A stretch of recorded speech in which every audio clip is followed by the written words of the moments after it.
Our series begins with Dong-ju's narration, where we learn that he had been a boxing champion until he wasn't. Cut to the present, we find Dong-ju working in the police force. He has been demoted and is selling his gold medal for cash. Meanwhile, Ji-han-na, the shooting champion, is treated as little more than a model for the police force instead of being involved in active duty. We realize that athletes are discriminated against in the force because they received a free pass instead of joining through the mainstream channels of examinations and training. Dong-ju's former mentor, Ko Man-sik, has been assigned to assist in catching a gang ring. While the operation is underway, Ko Man-sik goes to pee, leaving Dong-ju to keep watch on the street. A sudden explosion alerts the gangsters, who begin to escape. Dong-ju comes face to face with the target, Golden Bunny, but ends up getting hit and knocked unconscious. The operation fails, and both Man-sik and Dong-ju are scolded by the other officers. We then meet one of Dong-ju's former colleagues, Shin Jae-hong, now working as a traffic police officer. Dong-ju also reunites with Han-na, and we find that the two have a past. Dong-ju cheerfully declares that he still likes her. At the same time, another former athlete, Jong Hyun, approaches Han-na. There's a hint of a romantic history between them. He is later revealed to be a promoted audit officer at the police station. Even though Jong Hyun is doing the best in terms of career among all the athletes, he is disliked for reporting corrupt officers and seeking promotion. Meanwhile, Man-sik leaves Dong-ju alone on a stakeout. Later that night, Dong-ju is hit on the butt by a car. He injures himself when the unknown driver traps his hand in the window as the car speeds off. When he returns, he finds thieves filling fuel in Man-sik's car and then fleeing with it. A little further down the road, he finds a hit-and-run victim and gets him hospitalized. Later, Dong-ju tries to contact his brother, but there is no response. He shows up at a ceremony honoring his former coach, where we learn that the coach had spread rumors that Dong-ju had won his gold medal through doping. This happened because Dong-ju refused to participate in MMA. It is also hinted that the coach got Dong-ju's brother addicted to drugs, and now his brother is missing. The next day, Dong-ju decides to find the culprit behind the hit-and-run case. He breaks into the audit room and steals a paper from a case file after remembering a report about a smuggled car. It turns out to be the same car that hit him and was involved in the hit-and-run. At the same time, Jong Hyun, who has been investigating the explosion during the failed undercover police operation, discovers that the hit-and-run victim had reported arson 5 minutes before the explosion. He shares this information with Man-sik, and they agree that someone inside the force leaked details about the operation. Jong Hyun also realizes that Dong-ju may be in danger. Dong-ju, acting on a tip, heads to an address where he believes he will find information about the hit-and-run suspect. Meanwhile, Han-na is tasked with returning the victim's personal effects. When she finds out the victim has passed away, she decides to deliver them the next day and takes the belongings home. Suddenly, a group of gangsters tricks her into letting them into her home. They are looking for important documents. As they attack, Han-na pulls out her gun and fires at them.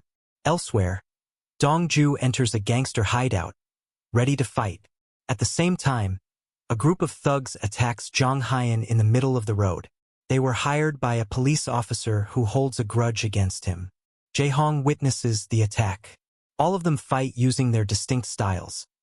Dong-ju as a boxer, Han-na as a shooter, Jong Hyun as a fencer, Man-sik as a wrestler, and Jae-hong as a discus throw athlete. He hurls a massive iron sewage cover at a car speeding toward him. We pick up with the star athletes dueling gangsters and thugs. Ultimately, Dong-ju manages to counter the entire gang at the warehouse, defeating the Golden Bunny as well. At the same time, Man-sik arrives at the location with backup, and they arrest the gang, making Dong-ju an instant hero thanks to his triumph over the Golden Bunny. Meanwhile, Han-na shoots most of her attackers, and Jong Hyun arrives at her house to find them on the floor, hit with paintballs. At the station, the entire athlete squad quickly becomes a sensation. That night, while heading home, Dong-ju meets his brother. It's clear his brother is suffering from the effects of drug use, and Dong-ju urges him to undergo a surgery that could help.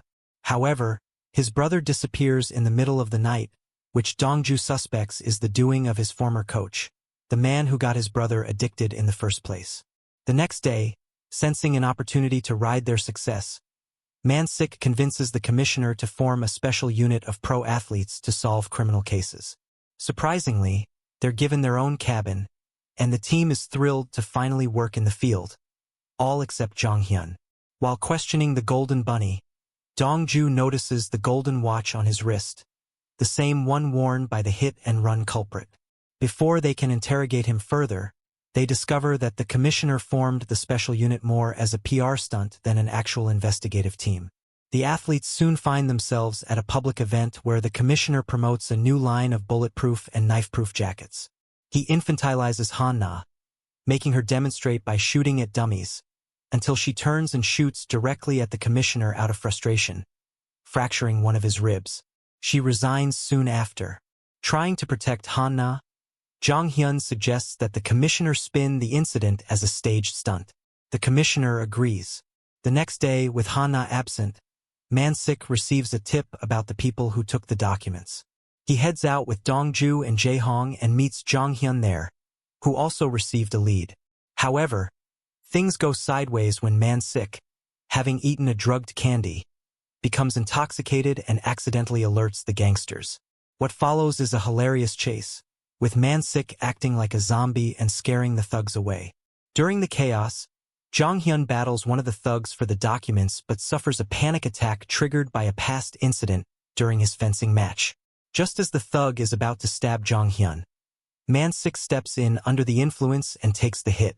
Eventually, the man escapes with the documents, and Dong-ju rushes Man-sik to the hospital, pushing him in a shopping cart for 30 minutes due to a traffic jam. Elsewhere, a man tortures Dong-ju's brother, Jae-il, into confessing to the hit-and-run crime. We also learn that Dong-ju's former coach is involved in the case. The next day, when Dong-ju returns to the office, he sees Jae-il being arrested. Jae-il has confessed. Dong-ju keeps this from their mother. He then attends the funeral of the hit-and-run victim and spots someone wearing the same watch he saw on the driver of the hit-and-run case. He takes the list of visitors and checks each one in the customs department, where the victim used to work, until he identifies Min Ju-young as the real culprit behind the hit-and-run, the man who forced Jae-il to take the fall. We later see Han-na's story, where she's about to compete in another championship and set a record. However, at a crucial moment, her long hair comes loose and distracts her, causing her to lose focus.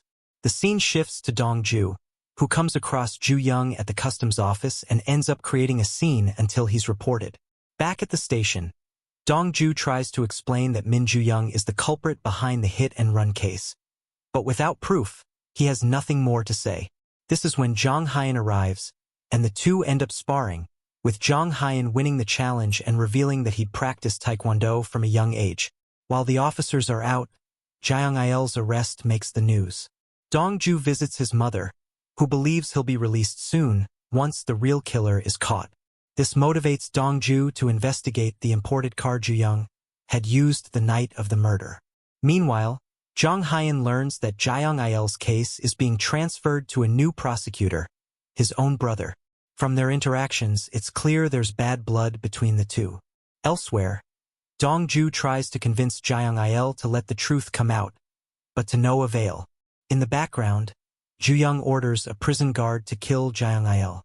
The next day, Dong-ju finds out that Jae-il has died, his death staged as a suicide. The police find the prison guard's watch at the scene. Following this, Jae-il's mother cuts ties with Dong-ju as well. In a fit of rage, Dong-ju visits Ju-young and attacks him, throwing punch after punch. Dong-ju then refuses to do anything Ju-young had previously demanded in exchange for dropping the case. In the meantime, Han-na, who had sent in her resignation, finds a watch similar to Ju-young in her father's belongings. We learn that her father had been in the police force as well.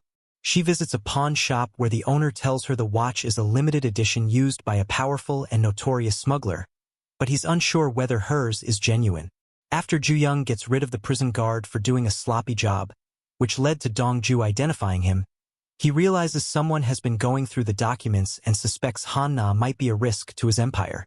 Back in his room, we find out that Dae-il had been a competitor of Dong-ju's, and it had been during a sparring match with Dong-ju that he was injured. He had never been Dong-ju's brother.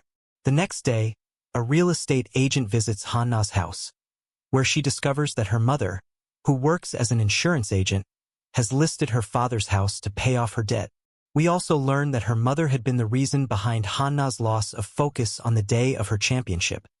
She'd been busy fixing advertisements. That same day, Han-na had suffered from a long-term illness as well. After walking out of the police station, Han-na collapses, only to be caught just in time by Dong-ju.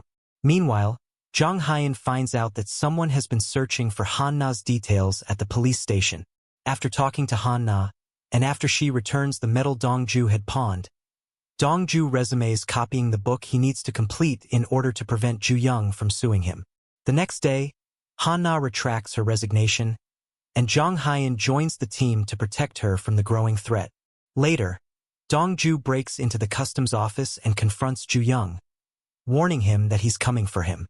After the tense meeting with Ju-young at the office, where Dong-ju punched that window and shattered it, Episode 4 of Good Boy begins with the battle lines drawn between these two formidable foes. This broken glass, though, sees Man-sik reprimand his junior, especially when they get an expensive repair invoice through for 3.3 million won.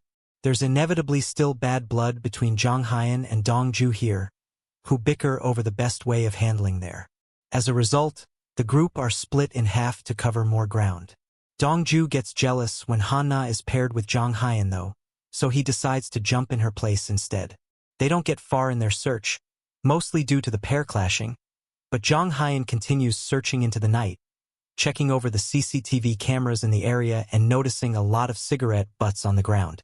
Han-na and Jae-hong track down the slippery Oh Jong-gu, the man who was given the bloodied watch by Ju-young last episode. They ask outright whether he's involved in Dae-il's death, but he keeps a cool head and doesn't slip. On the way back, Han-na is picked up by Hwang Kyung-chul, who has some info for her.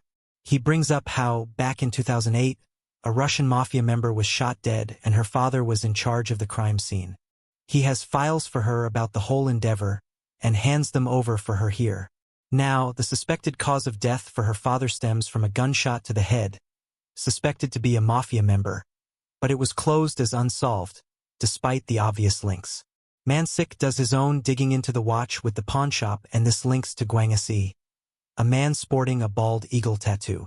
He used to be well known for smuggling cars and has ties to the Golden Bunny Gang as well. He eventually reveals that there's someone called Monkey, who's the best in the country at smuggling cars.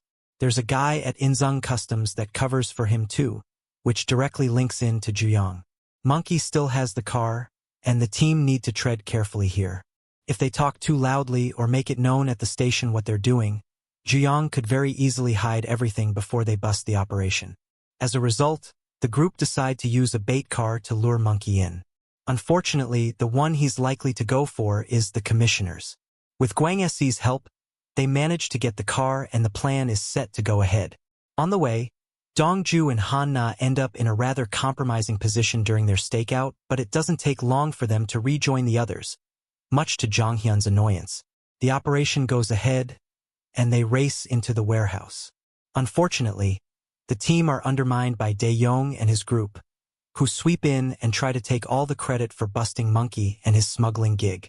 Despite a big skirmish, Monkey manages to get away. However, he's found by the side of the road not long after, having been stabbed in the neck with a screw-like knife from the perp. It seems to indicate that this guy is a professional killer and covering his tracks. Forensics also uncover cigarette butts, not dissimilar to the ones found on the dock with the CCTV cameras, but it leaves them at another dead end. Meanwhile, Man-sik also has the unenviable task of facing the commissioner's wrath, especially when he finds out about the trashed car. Despite all of this though, the operation exposes the scam, and a fair few goons are arrested. Naturally, Commissioner Cho takes all the credit for this. Jong-hyun theorizes with the group afterwards that this entire ordeal is connected to both the Russian mafia and a drug operation run by an armed Filipino group. Unfortunately, they didn't find Ju-young's car at the warehouse. However, they do realize that Monkey needed an insider to fudge the paperwork, explaining why Lee Jin-soo was killed. He came across Ju-young's scheme and was killed for it. All the documents he uncovered were also burned too, which we saw earlier on with Ju-young. Ju-young is pissed and he takes his anger out on the section chief when he confronts him in the bathroom. Time is very much of the essence here, and in order to find the goods, the group head to the dock and look through the shipping containers one by one. They only have until 7 p.m. to find the car though, and while Dong-ju confronts Ju-young as a way of giving the team some time, they actually track down the car. A chase inevitably ensues, and the team work together to catch Ju-young at the intersection as he twists and turns his way through the streets. Han-na stands right in the middle of the road to try and stop him. Ju-young sees this and decides to stop him before he hits her, jumping off the roof and slamming into the windshield. Ju-young is captured, and very likely going to miss his flight, but Dong-ju has at least stopped him for the time being. We see a flashback in the academy days as Dong-ju winds up distracted by Han-na's beauty. Unfortunately, he winds up taking a football to the face for his troubles. Lying there on the floor of the track is not dissimilar to where we left off last week's episode as Dong-ju lies on his back, staring up at Han-na. At the station, Ju-young is questioned by the officers about his involvement in all the murders. We already know he's a big player here, but he plays his cards close to his chest and doesn't give anything away. The hit-and-run vehicle have been found and DNA prints are being run on it, but Ju-young is unfazed. It seems he's happy to bide his time and see how the evidence plays out, but Dong-ju is cocky already, thinking they have their man and it's only a matter of time. Ju-young, though, is confident this is just the beginning. Dong-ju notices that he keeps checking the time, and that's for good reason. Ju-young is well-connected and he soon finds himself joined by the annoying hotshot prosecutor, So-hyun, who forces the officers to hand Ju-young over to them. On his way out, Hanma brings up the watches and their connections to the Golden Bunny Group and Dae-il. Ju-young is intrigued, but he doesn't crack. The one person who does, however, is Dong-ju. He winds up coughing up blood outside and collapsing, forcing him to get hospital care. In his absence, the team find themselves thrown through the ringer back at the office, as the prosecution team completely clear the place out and take off with everything they have. It's here where Man-sik and the others realize the extent of what they're dealing with, and just how slippery a character Ju-young is. Jong-hyun speaks to Han-na and reveals that Ju-young seems to be keeping tabs on her. He's worried things could get dangerous and encourages her to switch to a different case. Han-na is having none of that though, believing this might be a good opportunity for her to play the role of bait and lure him in. At the prosecution office, So-hyun drops the smuggling charges against Ju-young, officially calling them minor, with slap on the wrist punishments. Ju-young gets a 3-month pay cut and a transfer from Inzung Customs. When Man-sik finds out, he's pissed and decides they need to dig deep and try to find a weakness. To be honest though, they don't find much. Ju-young largely keeps to himself, save for a bit of a connection to fellow customs worker, Kim Yuna, while his family died in an accident when he was young. He's originally from Inzung where his uncle raised him. As for the finances, Jae-hong has found evidence of a rental deposit of 120 million won, 56 million in savings and a subcompact car. Beyond that though, he's quite meticulous, covering his tracks by using his job at the customs gig to take these high-profile cars for himself, or destroying them when the heat gets a bit much. Han-na shows up to see Ju-young down by the dock and hands over a file for him, using her shooting references to try and get under his skin. These documents detail a symbol with a blue sun setting over water, which links back to Chong-il shipping. Ju-young was in charge of this for a while, and as an officer at Inzung Customs, he's obviously got connections. It's Han-na's way of showing him they're getting closer, but it also puts her in the firing line for revenge too. As for the team, they find help in the most unlikely of places. They call on Dae-il, who believes the clue lies in a synthetic drug called candy, disguised in sweet wrappers. Now, Dae-il knows that the one person responsible for making this stuff is someone called Drug Demon. She's completely insane, but unfortunately, Ju-young's tendrils are deep in Drug Demon's empire. These ties also link back to Russia too, although the team don't have that much info just yet. Drug Demon is well prepared for the police arriving, and she soon destroys all the evidence of her drug den as the officers arrive en masse. Dong-ju shows and manages to stop a couple of thugs from a rival gang from killing Drug Demon, but this distraction also causes the whole gang to be stuck in the explosion that ensues after. Dong-ju jumps out the window with Drug Demon and holds on to her, preventing the woman from dying a nasty death. Everybody else comes out of this in one piece too, but Ju-young is one step ahead here. This is particularly prevalent because they haven't figured out that Drug Demon is the girl they saved from the gangsters, and she's put under protective custody for the time being. She takes a shining to Dong-ju though, given he's like a knight in shining armor, and grows jealous of his affection for Han-na. In the morning, after more shenanigans between Han-na and Dong-ju in the bathroom, the pair show up at the police ceremony where Dae-il is giving a big speech. Whilst there, it's scorching hot, but Dong-ju does what he can to try and help Han-na. Afterwards, Dong-ju grabs some drinks, but unfortunately, while Han-na seems to be growing affection for him, Dong-ju collapses just as they kiss. We pick up with Dong-ju infatuated and barely listening to the doctor as he shrugs off the man's concerns. Instead, he blames it on vertigo. He looks with puppy dog eyes at Han-na and brushes off his symptoms completely, jumping right back into the case again. Min Ju-young seems to know exactly what they've been up to, and his history is suspiciously clean. Dong-ju believes he may be using a burner phone, dispatched somewhere around the parking lot. Well, Dong-ju does actually find the phone with a bit of digging, and he finds it ripped into two pieces. Unfortunately, Dong-ju also finds himself trapped inside the drain after retrieving one of the pieces. He teases So-hyun after his kiss with Han-na, and this continues their rivalry throughout the episode, as the pair continue to try and one-up the other. The phone is eventually brought back to the lab, where the team confirm fingerprints from Ju-young and trace it back to our slippery customer.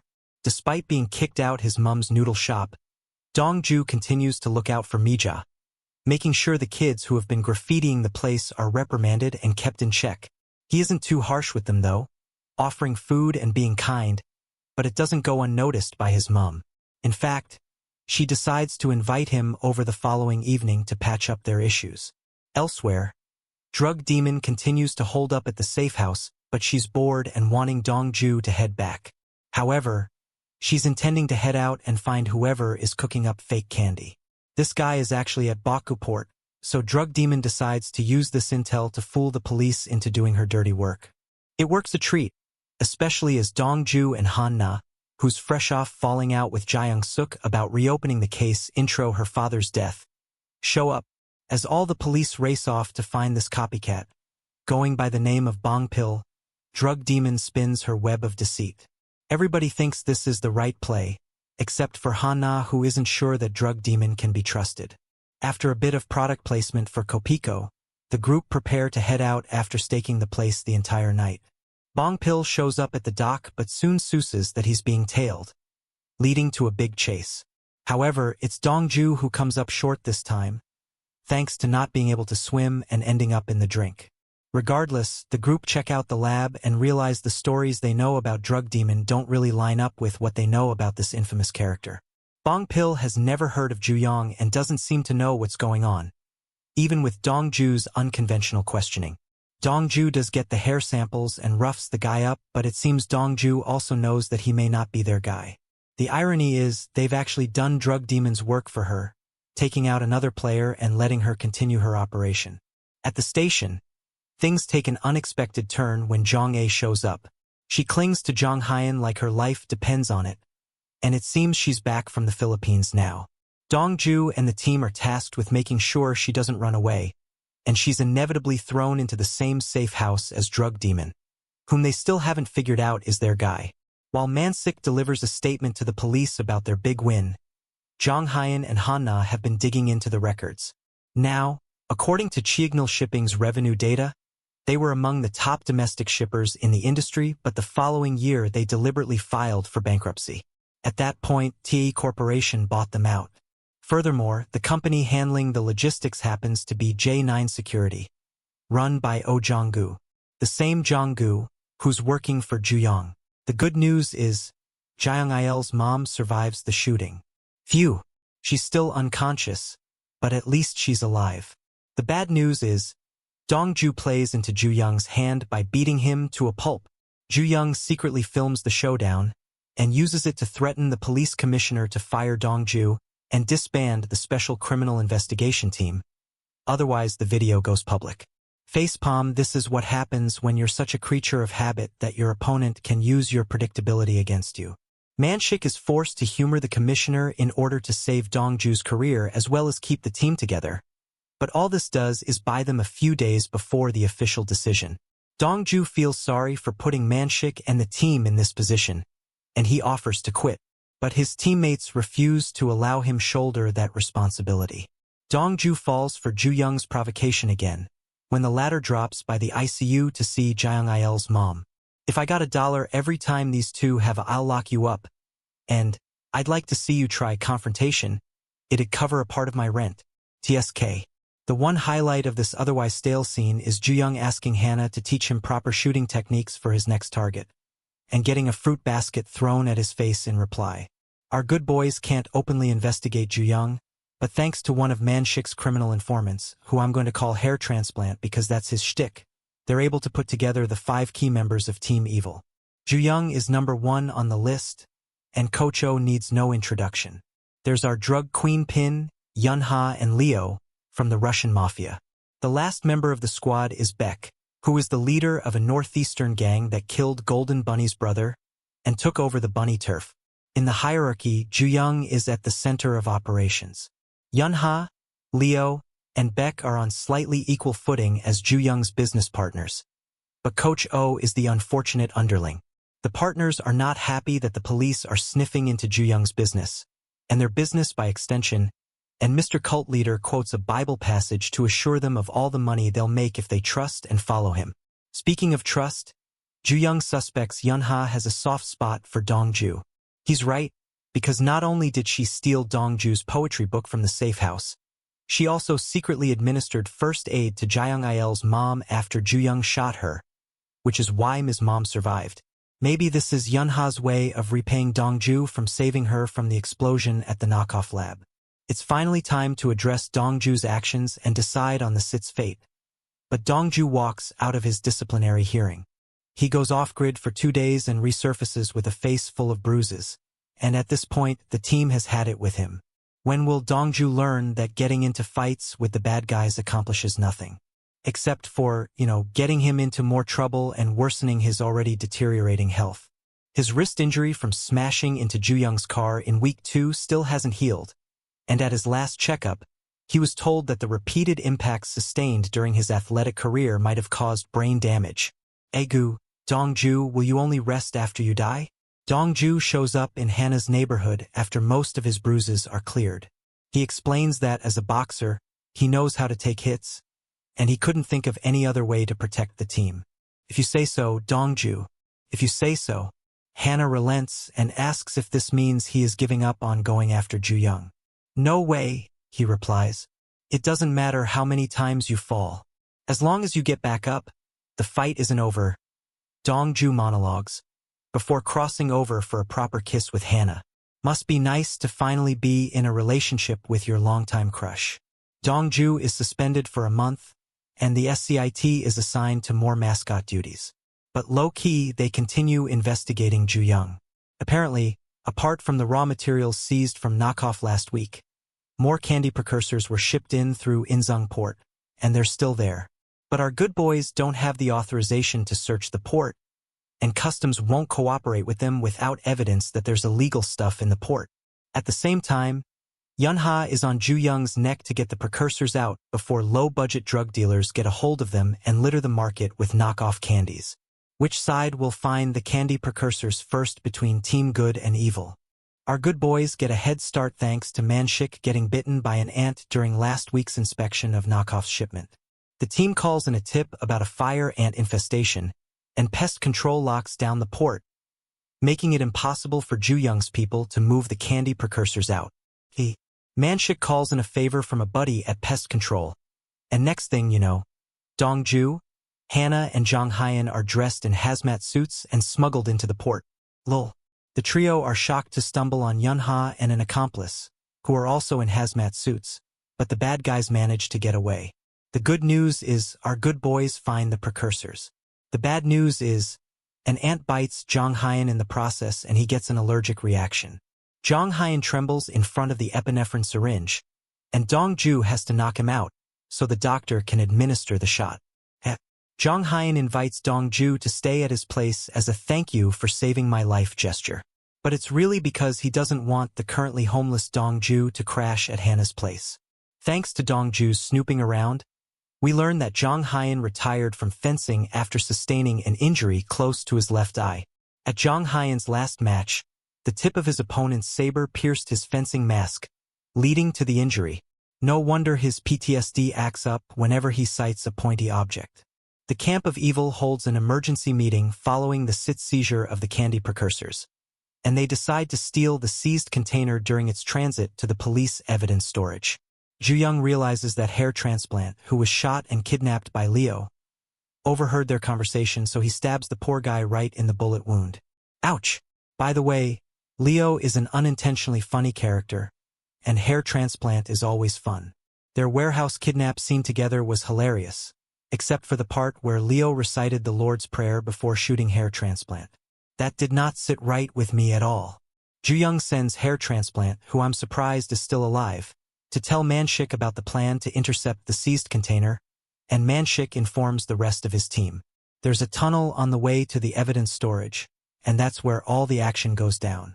Cue car accidents, a mini explosion, and the SCIT fighting over a dozen goons. Seriously, the goons kept multiplying like zombies. Our good boys try their best to come out on top, but we're left with a cliffhanger indicating that things are not looking good for them in this particular fight. Oh boy, halfway in, and I'm beginning to think it wasn't a good idea to reveal Ju-young's villainous side so early. The show might have been better off dropping hints with each case the SCIT investigates, and using that to build up the suspense until the big bad reveal. We could even have further explored Dong-ju and Jaeyoung-il's friendship, and that would have made Jaeyoung-il's death more impactful. Instead, we're stuck in this cat and mouse game where the SCIT thinks they've cornered Ju-young, and he slips out and delivers a counterpunch. Rinse and repeat. I enjoy the action, but I'm getting bored with the repetitiveness. We pick up with us back in Sao Paulo in 2018. Jong-hyun has twisted his ankle here, thanks in part to saving Han-na from speeding traffic on the road earlier in the timeline. This is what aggravated the injury to begin with and eventually leads to his eye being hit. Jong-hyun receives medical attention, but he's determined to carry on no matter what. Back in the present, this fighting spirit serves him well as all our team go up against tough battles. Ju-young has rallied the troops with a lot of men at his disposal, and unfortunately Jae-hong is soon knocked out. Dong-ju speeds off to save the rest of the team while Han-na holds her own with the shotgun, which comes in very handy to stave off the baddies for a bit. Dong-ju races in to save Jong-hyun, who's in a spot of bother with Baek, who swings wildly with his knife. Unfortunately, their spirit is not good enough as the group are left to lick their wounds thanks to Ju-young and his cronies coming in and turning the tide. They also take off with the drugs too, with the tracker ripped off the van. Jae-hong is taken to hospital in the aftermath of this, having hurt his back quite badly, while it appears Han-na has been taken too. In reality, she's in hot pursuit of the truck and clings onto the top, determined to try and stop the group no matter what. With the team light on manpower, it's up to Jun-hyun and Dong-ju to find Han-na before it's too late. Han-na throws her shoes and various bits of clothing to help show the way at intersections as the pair race off and eventually track down the truck. Unfortunately, it's immediately clear from the tire marks on the ground that the package has been split into different trucks to throw them off the scent. A glove helps give a crucial clue, with Han-na marking the reg plate 4131. With this crucial intel, the group head back to the station intent on using the CCTV footage to track down where the truck is. With a potential mole at the police station, Man-sik instead brings them to Inzung pawn shop instead. With the help of Jeom-nam, they track down our bald eagle, Gwang Se. With drugs stashed in his teddy bear, he makes them pinky swear to protect him before mentioning that Ju-young and his group are dealing with some Japanese guys. The Golden Bunny initially front this, as he used to head all the deals with the Yakuza. Jong-hyun and Dong-ju question Golden Bunny, who has very clearly been visited by Ju-young and forced into silent submission. It's clear from the metal teeth, he places down that Ju-young has been visiting his brother, Silver Bunny. Dong-ju is convinced they need to focus their efforts on finding Han-na before raising hell. He's starting to think a lot more like an officer here. But of course he also has his neurological issues to contend with too, which continue to flare up across the episode. Ju-young is definitely dealing with the Japanese Yakuza here, as he tries to broker a deal with a Japanese businessman. He wants to send the goods out to him in parts and attempts to try and bridge the mistrust. To prove how serious he is, Ju-young kills the man's interpreter and forces the deal through. Unbeknownst to the gang, Han-na is actually hiding amongst the goods as it's smuggled on board the ships. Whilst there, she overhears Leo calling Yun-ha his black cat, and realizes exactly who these gangsters are. Han-na continues to investigate, but while spying on Yun-ha and Leo, she's blindsided by Ju-young, who knocks her out with Beck. They don't find anything on her, and they don't kill her either. Instead, they lock her up in a container, with a couple of dead bodies, with the promise of dropping her in the middle of the Pacific Ocean. Before she's left to her fate, Han-na speaks to Leo. She brings up the case involving her father, Ji-ho-cheol, and we finally see that he's the one who killed her dad. Although Han-na is left to her fate, she does manage to smuggle a phone from one of the goons, where she makes a desperate call to the emergency services, despite the bad signal. Our group thankfully managed to decipher it and race to Gumpo shipyard, onto a Russian ship called the Victory. The group race off to try and track her down, using Gwangasi as bait to sneak onboard the ship and bypass all the goons. Dong-ju manages to find Han-na inside the container, thanks in part to Jong-hyun, as he holds off the goons and gives them time to escape. Unfortunately, Beck winds up stabbing Jong-hyun in the gut, slowing them down, while Dong-ju detours and heads on inside the ship with the others. Unfortunately, there are too many men surrounding them, so Dong-ju decides to sacrifice himself and raise hell while Jong-hyun gets Han-na to safety. They don't get too far though, as Leo shows up with his men and shoots Jong-hyun in the shoulder. He's clearly aiming for Han-na, but he steps in the way and takes a bullet for her.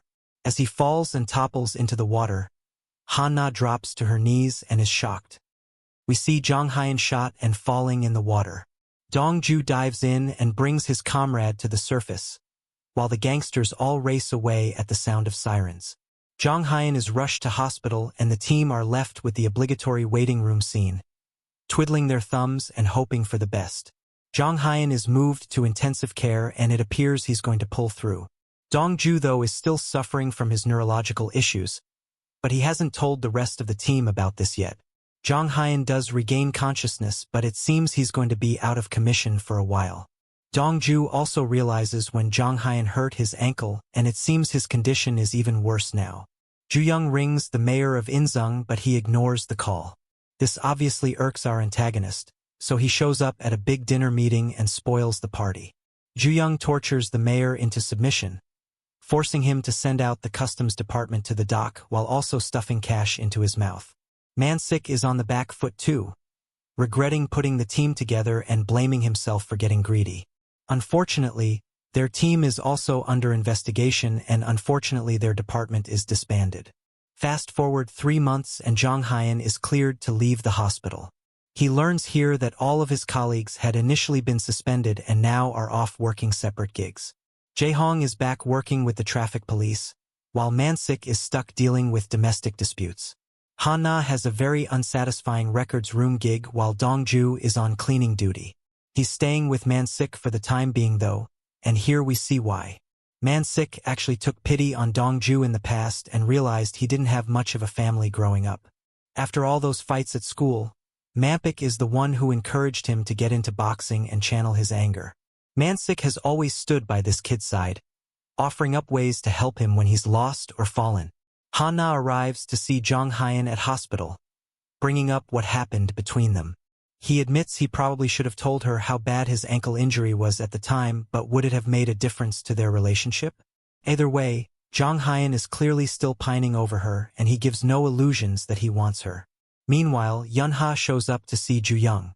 However, he has the upper hand, given he knows about Yun-ha's sister and promises that she'll see her very soon, when his last batch of candy is done. There's a super awkward moment when Ju-young shows up to see Dong-ju next and decides the pair should share a meal together. What begins in jest ends up as a super awkward moment together. Ju-young encourages him to stop fighting as he'll just end up a punching bag forever. But we know that Dong-ju is not going down without a fight, and he'll continue to hit back every chance he has. As for Han-na, she continues to investigate the Black Cat links she heard Leo mention before. Now, the Black Cat mob organization were operating in the Russian Far East with a famous smuggler who went by the name of $. The guy died 15 years ago though, so it could be the Russian mobster killed. Working in the records room, Han-na looks through the $. Case file, listed as Smuggle Bongchon, and learns that the cause of death is presumed to be a gunshot to the head. As for Dong-ju, he does his best to take out Ju-young's goons, targeting them thanks to the watches and doing what he can to disrupt Ju-young's business. He targets each illegal business one by one, getting them shut down and the operations suspended. The other team members see the news reports and realize Dong-ju is back on the prowl. He's down but certainly not out, and as he heads to the next spot, he prepares to strike. We pick up with us in Sao Paulo 2018 with Dong-ju competing for the gold. He points out how, in boxing, you have to wait for an opening and strike when the moment presents itself. This cuts us back to the present, as Dong-ju leaves another illegal business with a pile of dead bodies in his wake. However, this has also taken a toll on his relationship with Han-na too. While Man-sik continues to wallow in self-pity over what's transpired, Gwang-si is in the line of fire. A warning goes out looking for a chubby male in his 40s with a bald eagle tattoo. He meets with Man-sik undercover and isn't happy about the waste of taxpayer funds. He does know though that Gwang-si is feeding Dong-ju inside info and demands to know where he is. Elsewhere, Jong-hyun returns to the station and is called in by forensics to take a look at a file. There are 2 unidentified bodies here, and it brings him on a collision course with Han-na and the others, who are also out investigating in their own way. Han-na is piecing together fragments of the $. Case. Han-na receives the name of a shady area called Haidong Oil, which is precisely where Man-sik and Jong-hyun are also situated. As everybody scrambles to the rooftop, the group are joined together in harmony as they fight off a bunch of gangsters. Even Gwang-si helps by pushing barrels at them. Afterwards, Dong-ju speaks to the team about his findings. He admits that he's beaten a whole bunch of guys for their watches, but even now, he's not got any answers. He knows there's a whole load of money behind this operation, but nobody seems to know its origin. Except for Ju-young, of course. Jong-hyun may actually have a bit of a clue though. Remember the dead bodies he learned about with forensics? Well, one of the bodies was missing his front teeth, so their thinking is that it could be Silver Bunny. If he's dead, this would mean Gold Bunny may actually talk to them about what he knows. Now, the bad guys are actually held up over in Inzung City, at the Golden Gate Central City construction site to be precise. Ju-young tasks Jong-gook with overseeing operations for the time being, which doesn't go over well, while Ju-young decides to use Mr. Beck to distribute out drugs in Inzung City, but doing so quietly behind Yunha's back. Yunha is still clinging to hope that she'll see her sister, and she's being worked to exhaustion. Leo actually helps her out and offers her a boat ride back to Russia too. However, Yunha is determined to do right by her sister, given she made a promise back in the day to come for her and they pinky promised. You certainly don't break one of those. Meanwhile, Ju-young invites Dong-ju out for lunch. He's paying of course, so Dong-ju stuffs his face. He isn't deterred by Ju-young's threats and seems in a much more upbeat mood compared to the last time they met. It seems like he has the upper hand. As for Ju-young, he's bitter and discontent with life and believes nothing good comes from working hard. Flashbacks show more of this, with Ju-young originally on the straight and narrow, working hard to pass his civil service exam. That is, until smugglers found him and beat the guy down. We pick with us seeing a rare sight, Jae-hong. The guy who has been absent for much of the season's biggest talking points, but here he gets his time to shine during the moments at his discus event. Unfortunately, he's not successful like the others. Dong-ju shows up to help him out after though, commiserating him by holding an umbrella from the rain and not saying a word, wanting to be there for him. This bitter taste of defeat cuts us back to the present, where Ju-young is determined to get his revenge. He rings Dong-ju and apologizes for underestimating him, but it's also work to get the stagnant fires burning again. Now that he knows this is back to him fighting for scraps and playing dirty, he's relishing going back to basics and getting his hands dirty. This is not dissimilar to how he handled that smuggler from the past. Remember the watch he gave Ju-young? Well, it turns out it was a fake, and when Ju-young found out, he beat the guy down to a bloody pulp outside, taking the real watch for himself. This sets up the stakes for the fight to come, as the news is abuzz with the 26 tons of cash that Man-sik and his team have seized from the containers. The president's office rings, but Man-sik and the others play hardball after how unhelpful the police have been. Word is that they're actually taking Golden Bunny to the Supreme Prosecutor's office to testify. This is good for them, as they can't get In-sung to manipulate the case in any way. The group want to celebrate, so they head over to Jae-hong's place. Ju-young and the gang have a very different reaction to the news about Golden Bunny. There are infighting and doubts. Yun-ha is ready to walk away, despite making all that candy for him. She actually slaps him in the face when he threatens to hurt her sister. While Jae-hong is accepted for his loan, Dong-ju is not doing so hot. He passes out at the gym and palms off his medical issues when Han-na questions him. He lies about the blood on his shirt, claiming it's kimchi brine. They don't have long to think about this though, as Man-sik has organized for the group to set up base at the pawn shop. They're determined to build a proper case against Ju-young now, gathering evidence and doing what they can while he's on the back foot. Jae-hong takes some paid time off to help, thanks in part to being approved for the loan, and joins the group in the investigation. However, they're soon called out when they receive reports about bad drugs in In-sung. This is obviously Yun-ha and Ju-young's doing. Dong-ju spies drug demon walking away from the scene, and she eventually collapses. Turns out her sugar levels are way down, given she's diabetic. Just like before, she's captured and put into handcuffs after Dong-ju helps get her sugar levels up. Naturally, she escapes. Again. Jae-hong and Dong-ju are then tasked with heading over to the Myeongjin shopping district, given the drugs have been doing the rounds. While they're out and about, Jae-hong receives another message, confirming that the earlier loan has actually been declined due to unforeseen issues. This is Jong-gu's doing, and he's asked for additional documents. While Jae-hong is busy dealing with this, Dong-ju is attacked by thugs, but this time, his medical condition gets the better of him.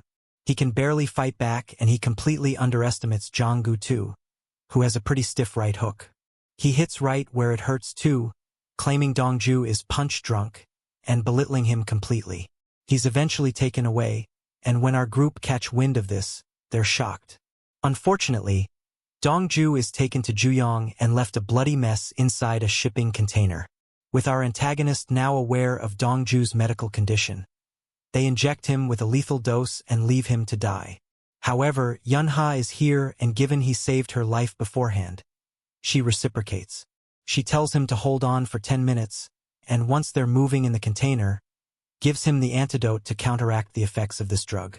Dong-ju does eventually manage to escape and runs away, thanks in part to Yun-ha's assistance, who switches sides and helps him out. Killing kids is a step too far, even for the drug demon. Unfortunately, In-sung is not like other towns, and this time, there's no getting away from Ju-young's thugs. Dong-ju is stabbed in the gut, and the news even report him as a dangerous fugitive too. This also has the added bonus of allowing the group to realize exactly where he is and work to try and get him before In-sung's crooked cops do. Dong-ju is heading for Yeongsan-dong, which is where Man-sik is going. Unfortunately, things are made that much worse when Ju-young decides to put a huge bounty on Dong-ju's head. With the police after him legally, every gangster in the area is now after him illegally too, tightening the noose around him. It's Jong-hyun who manages to find him first, but Dong-ju is bleeding out and struggling. Yun-ha shows up just after and actually helps patch him up and encourages Jong-hyun to take him to the hospital so he can be detoxed. Man-sik suggests they move him to Seongjin City first because In-sung is way too hot right now. Mr. Beck almost gets them on the road too, while Leo shows up to see Sergei, who's currently hanging with Gwangasi. Unfortunately, Sergei meets a sticky end here. It's worth noting we don't know if our bald eagle survives this time or not. Jong-hyun is in a rough way too after his car is T-boned, so he reluctantly calls his brother and asks for help. In fact, he even offers to hand over his shares in exchange for this favors too. Jong-hyun's brother eventually goes for it, and Dong-ju sees a doctor. As he does, the group show up and help him out. This fight is obviously not going to end anytime soon, but Han-na is prepared to speed things along. She packs up her stuff and heads over to Inzung to confront Ju-young. We see a flashbacks to show Han-na in the Olympic Games. It's a brief shot, but it's one that reinforces that our titular characters need to make every shot count. With Dong-ju out of commission, Han-na signs out a rifle from the station and heads for Inzung. She breaks into the construction area in the middle of the day and races up the stairwell. With the commissioner gone and Golden Bunny dead, the most predictable outcome has occurred. Ju-young has got to him first, and unfortunately, it's not a pretty sight. Man-sik is even more exasperated when he learns about the commissioner setting up a special team with the SPO. This means that the Inzung Police, Supreme Prosecutor's Office and the District Prosecutor's Office are now going to be working closely together. It would appear they're covering their tracks, and Jong-hyun thinks they should act swiftly, namely in moving the files from the pawnshop first. Unfortunately, more bad news arrives when they find Sergei dead and the place a complete mess. Gwang-si is still alive though, having hidden inside one of the lockers. He reveals that Sergei did snitch them out, pointing out Leo was there and how O'Dollar didn't kill his father. As the group look into this, they catch wind of Han-na's absence. Now, they know she was looking into O'Dollar's property registration records. All of this seems to point toward someone called David O, which happens to be O'Dollar's son. And O'Dollar's son is Ju-young. This now explains why Han-na is so determined to get her revenge, and the rifle she's checked out happens to be a sniper. When the others find out, they scramble to try and save her before she does something she regrets.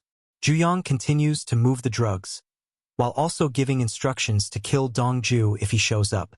As for Yun-ha, she's unaware of all this given she's busy with her own issues. Yun-ha rocks up at the Seonjil Inn, where she finds her sister. She's completely out of it and clearly high on drugs. Candy to be precise. She doesn't recognize Yun-ha, and that only works to anger Yun-ha more. Apparently, she was given these drugs to stay quiet, under instruction from Ju-young. Yun-ha shows up at the construction site and is immediately held down while Ju-young taunts her. He knows that she saved Dong-ju and this was his way of getting back at her. In fact, he forces her to eat candy, feeding her the drugs and admitting they've changed the recipe a bit.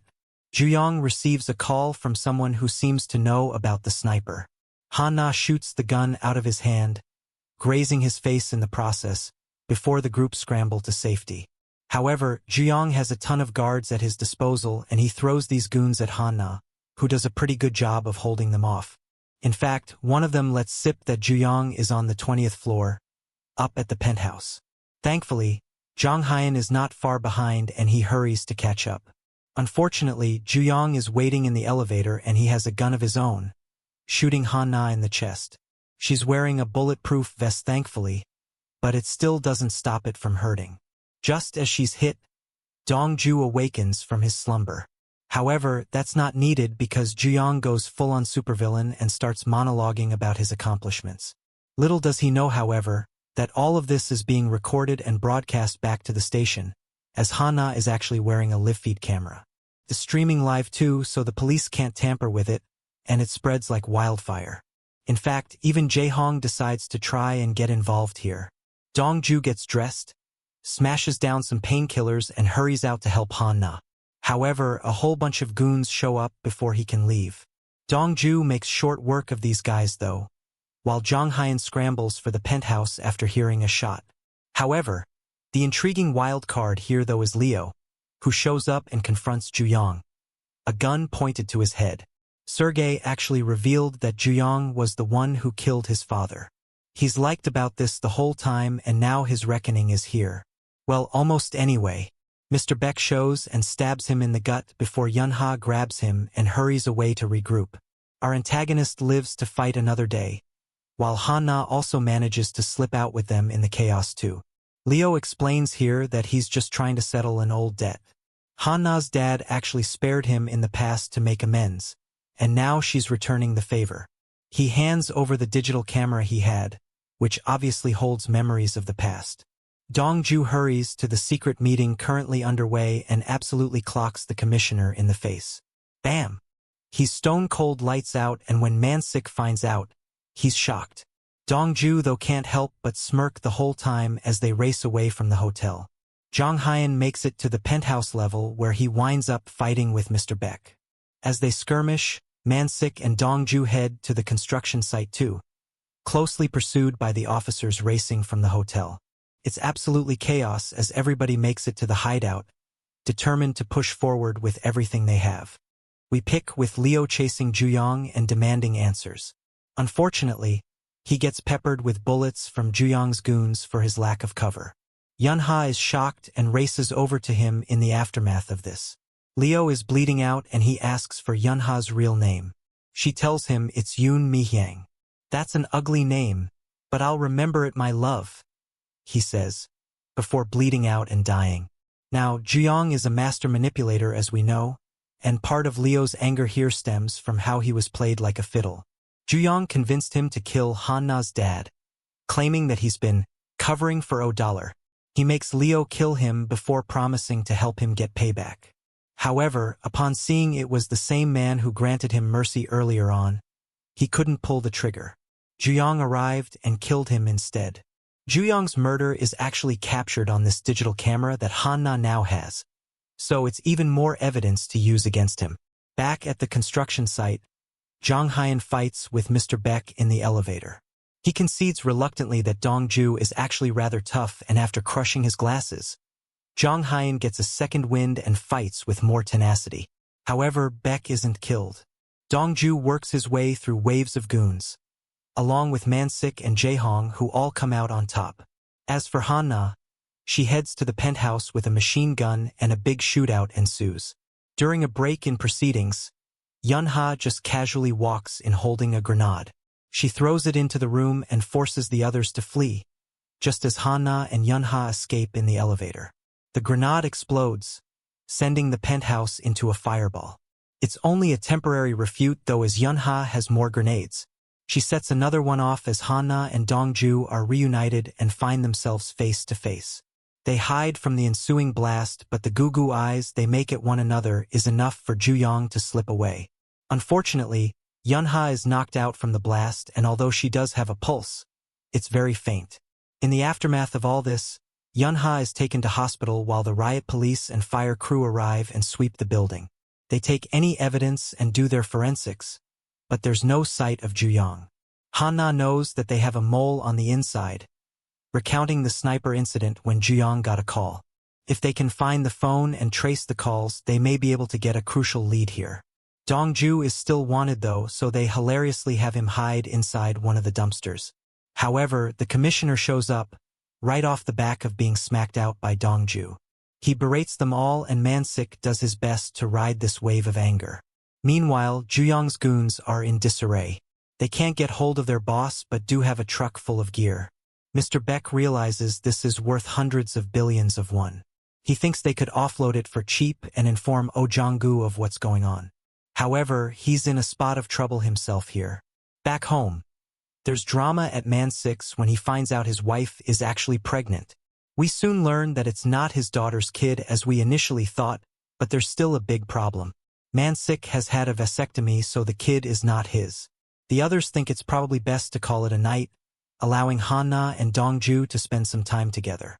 And by time, I mean kissing passionately on the sofa. They're interrupted, though, by Jin Jaeyoung-suk showing up, so Dong-ju heads to Jong-hyun's instead.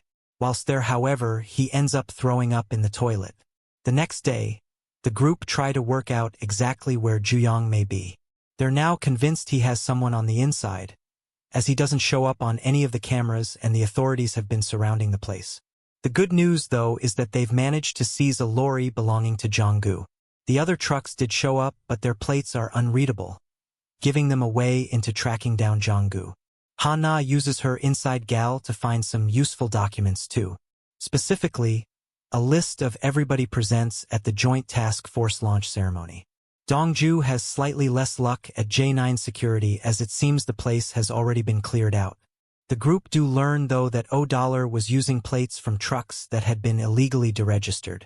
There are 15 illegal trucks in total, and they transported candy in 7 of them. To try and cover more ground, they agree to split into 2 teams, with Dong-ju going with Jong-hyun. However, his health issues continue to slow him down. Jong-hyun is concerned and tells him to take it easy, and we soon see that the reason for this is because he was aware of Dong-ju's vomiting at his place. In the midst of their investigation here, we do find out who the mole is. Turns out to be the rookie at RIU, Lee Jong-hun. He's currently on disciplinary leave for losing his firearm to Yun-ha.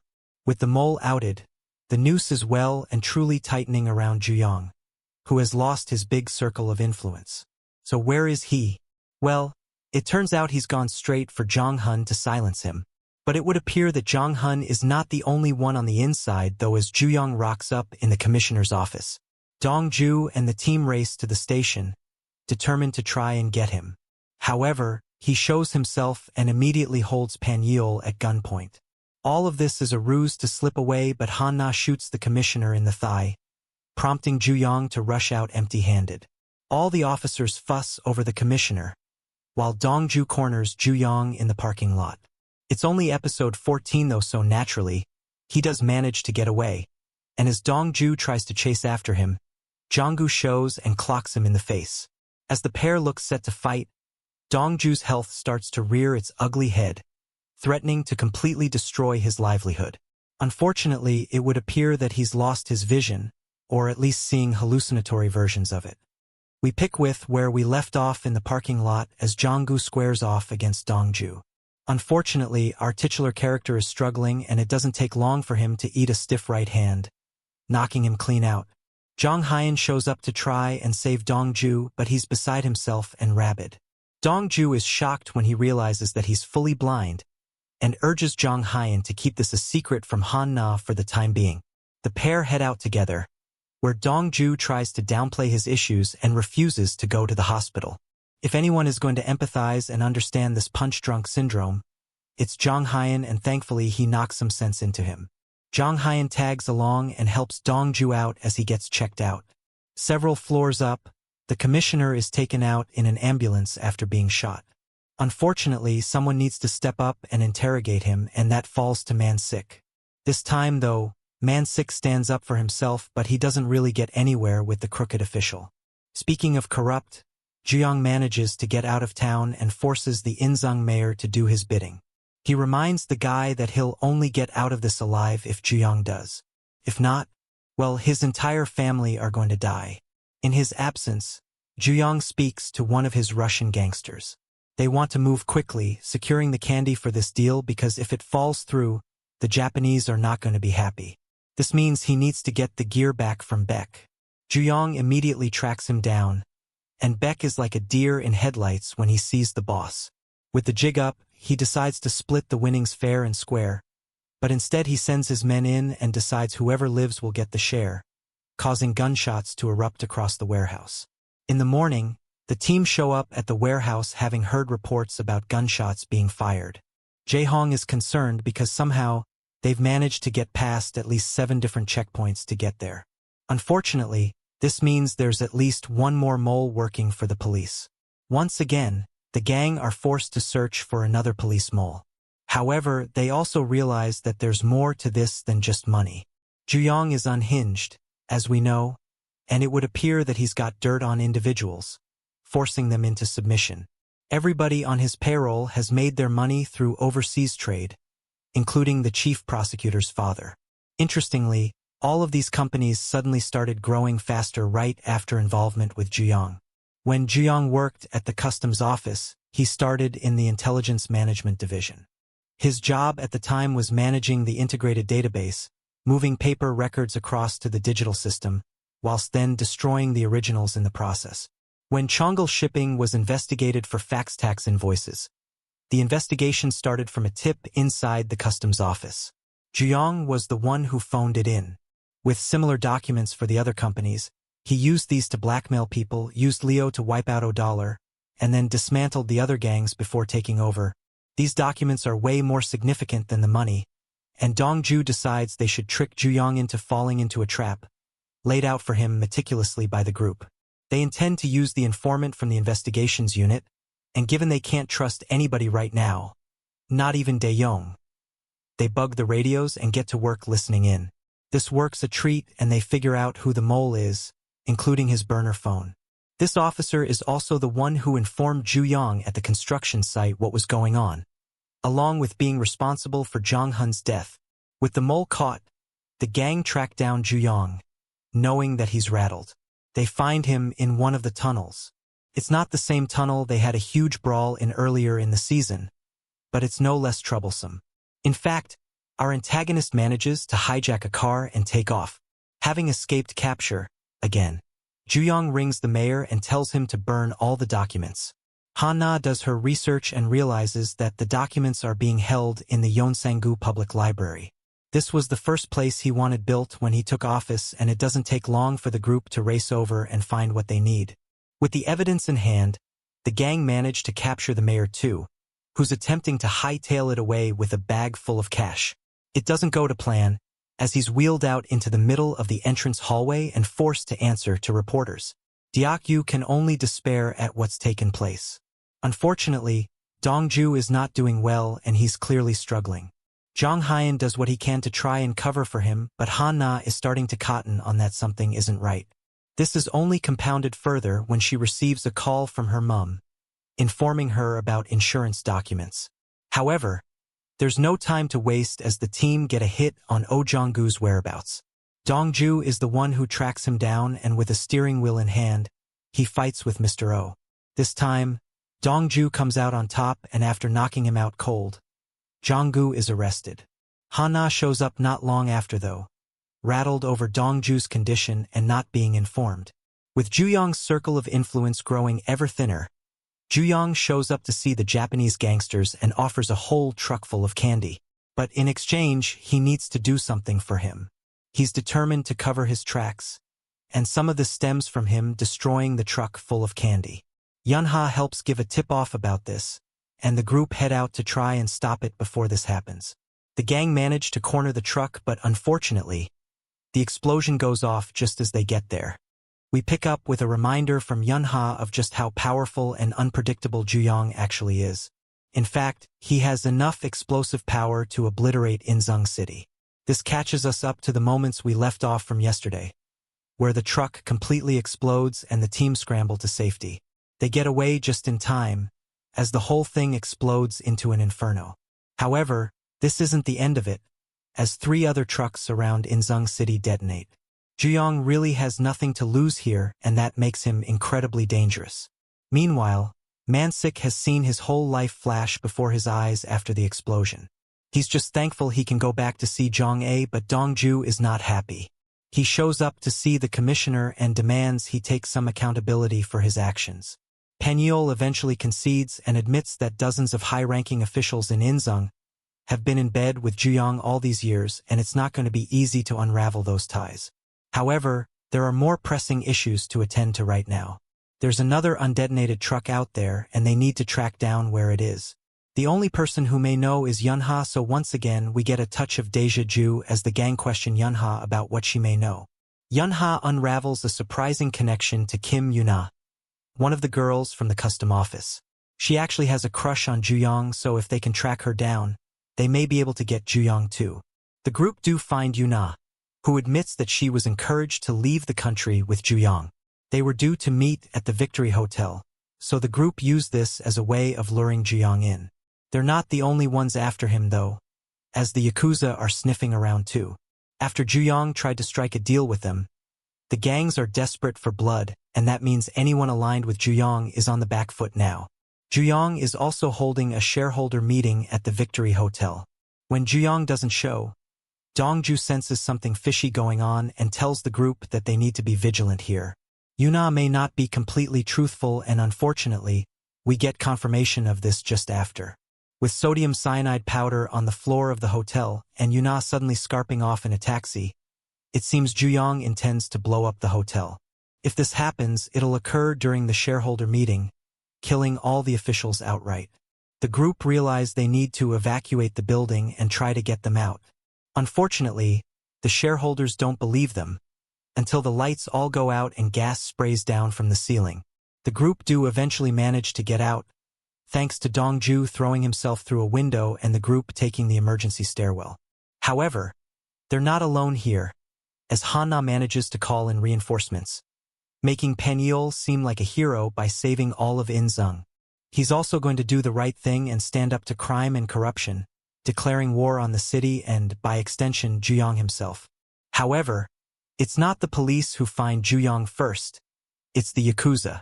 The Yakuza goons catch up to Ju-young down on the dock as he looks set to flee on a foreign boat. They beat him down until Jong-hyun and Dong-ju arrive in the same warehouse and decide to take him into custody. After a fight with the Yakuza, Beck is taken in for questioning while Dong-ju continues to get outsmarted by Ju-young, who jumps overboard and tries to drown himself. Underwater though, Dong-ju handcuffs him and brings the guy to shore. Somehow they do this far away from the boat they just jumped off of, but whatever. The most important thing is that Ju-young is captured. In the aftermath of all this, Dong-ju does rehab to help his condition while Han-na is supportive of him the whole time. Dong-ju shows up to see Ju-young and rubs it in that he's going back to work and has also had a promotion too. Ju-young points out that nothing will change now that he's behind bars and everything is still just as corrupt as it was before. Dong-ju shrugs off his pessimism, but that night it comes back to bite Ju-young, as a prison guard arrives and chokes him out. As for the others, the team are celebrated for their achievements and lean into their accomplishments. Everybody seems to be doing okay, while Man-sik also finds out that his wife is pregnant too. Hooray! Our series comes to an end.